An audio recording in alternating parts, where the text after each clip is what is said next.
Donald Trump is now openly mocking Jack Smith. Jack Smith, the special counsel who is prosecuting him, filed a motion for a gag order trying to limit Donald Trump from speaking, but Trump is not going to allow that to happen, of course, nor should he. This is America, dang it, and we have the First Amendment. But Caitlin Collins is also unhappy about this. This is what Trump did. He posted this right after the gag order was filed, so the government is asking for Trump to stop speaking, and then Trump just turned around and started speaking. And Caitlin Collins on CNN, very unhappy about this. She posted this on Twitter. She says, after it was revealed that prosecutors are seeking a limited gag order on Trump because of his daily attacks on people in the case, Trump responds with this attack on Jack Smith after Jack Smith filed a motion to stop Trump from doing this stuff. Here's what Trump says on Truth. Biden prosecutor deranged Jack Smith has asked the court to limit 45th President Trump and leading Republican nominee by more than 50 points and beating Dems, exclamation point, Donald J. Trump's public statements, wants him gagged. So, says Trump, I'm campaigning for president against an incompetent person who has weaponized the DOJ and the FBI to go after his political opponent, and I'm not allowed to comment on this? They leak, lie, and sue, and they won't allow me to speak? How else would I explain that Jack Smith is deranged or Joe Biden, Crooked Joe,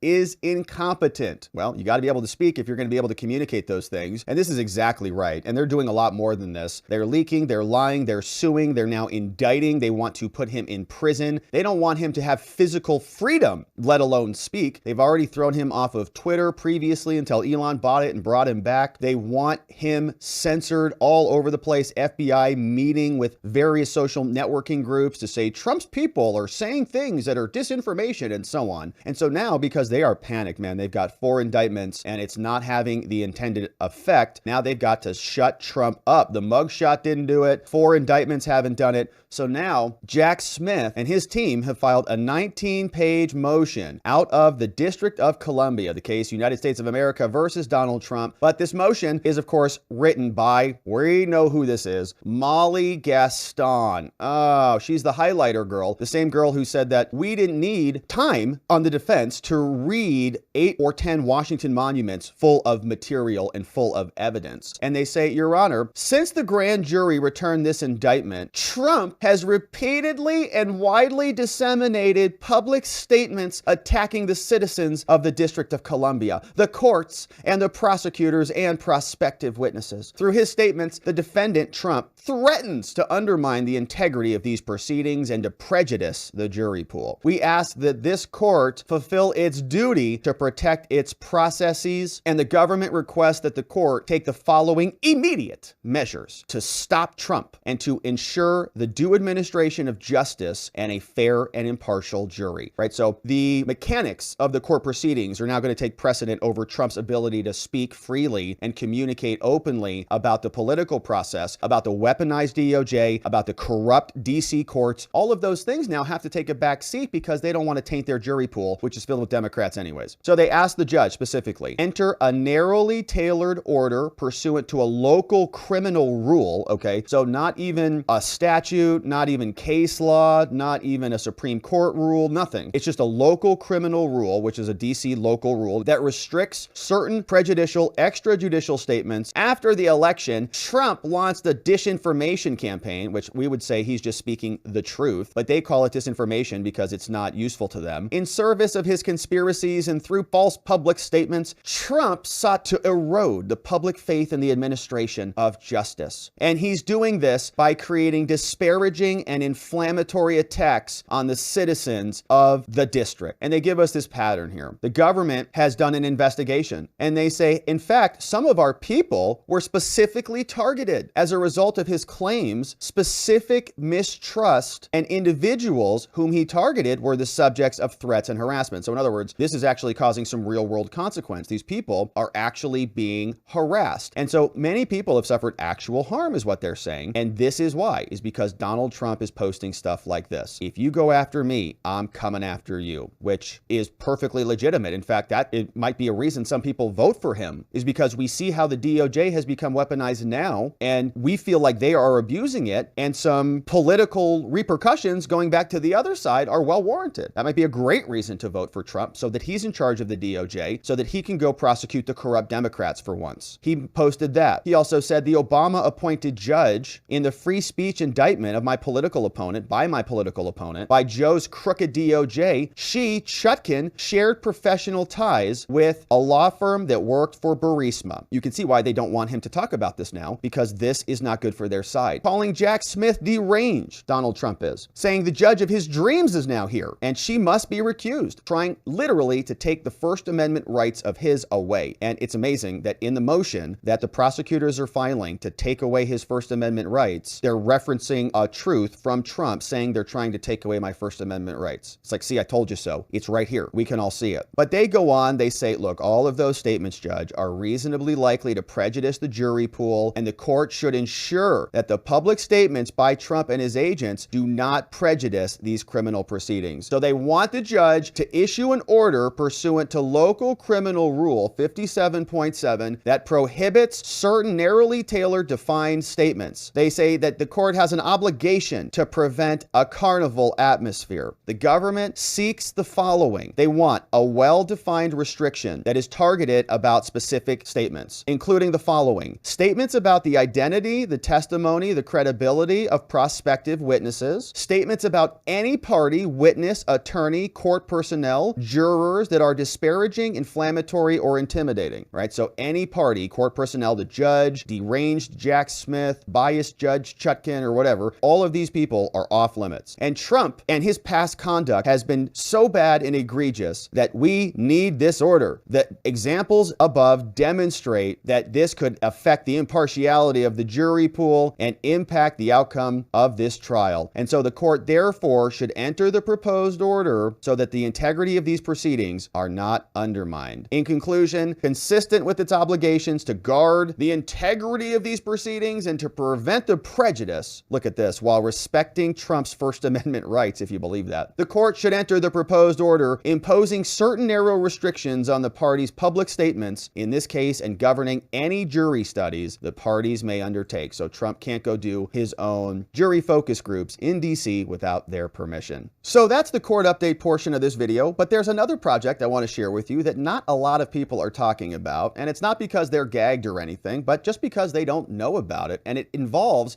mining for gold. There are teams of people right now all over the world working on assessing and reassessing land to see what else has yet to be discovered in the land that's all around us. This is the type of stuff that the sponsor of this video, West Red Lake Gold Mines, is working on right now. And I want to share with you some specifics about this company in case you want to do your own research and learn more. First, the mine. Where is it? West Red Lake Gold just acquired a past-producing gold mine and a mill. It's located in Ontario, Canada, and they've got a business plan to put it back in production. After all, if there's 2 million ounces of gold resources still in the ground in this area, you're going to want to get that out. And you can see here, that is the land owned by West Red Lake Gold Mines. And the one that we're talking about today is this Madsen mine, which is located down here. And you'll notice that there are a bunch of other mining operations in the area. And not just anybody bought this land. Listen to the team that West Red Lake Gold has put together. Shane Williams is the CEO, and he's known as a gold mine builder. Prior to joining West Red Lake Gold, Shane was the chief operating officer for a company called Skeena Resources. While he was there, he was responsible for helping to restart the SK Creek Gold Project. During that time, the share price went from $1 to $16. Tony McCooch is another powerhouse. He's on the board of directors and has a long history in gold. Tony was the CEO of Kirkland Lake Gold. He took that mine from 315 ounces of production to over 1.4 million ounces of production.